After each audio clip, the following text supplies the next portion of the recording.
Taiwan যুদ্ধের চূড়ান্ত master plan. আমেরিকার সাথে যুদ্ধ বাঁধলে চীনের তেলের সাপ্লাই কে দেবে? ট্রাম্প বেইজিং ছাড়তেই সেই ভয়ঙ্কর গ্যারান্টি নিয়ে হাজির ভ্লাদিমির পুতিন।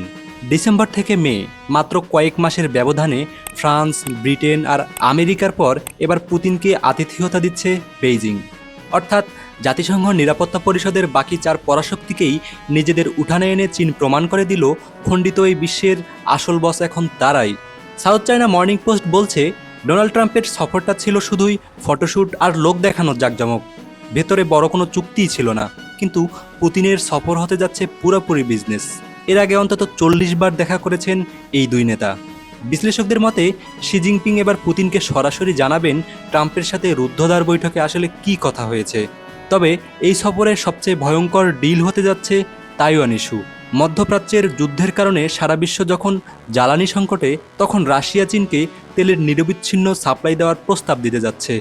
সোজা কথায়, ভবিষ্যতে তাইওয়ান নিয়ে আমেরিকার সাথে যুদ্ধ বাঁধলে চীনের তেলের সাপ্লাই যেন কোনোভাবেই বন্ধ না হয়, পুতিনের এই সফর মূলত সেই গ্যারান্টি নিশ্চিত করার জন্যই।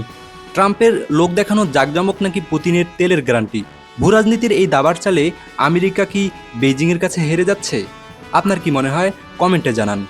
আর আন্তর্জাতিক এমন সব গভীর বিশ্লেষণ শর্টকাটে পেতে এখনই আমাদের চ্যানেলটি সাবস্ক্রাইব এবং পেজটি ফলো করতে ভুলবেন না।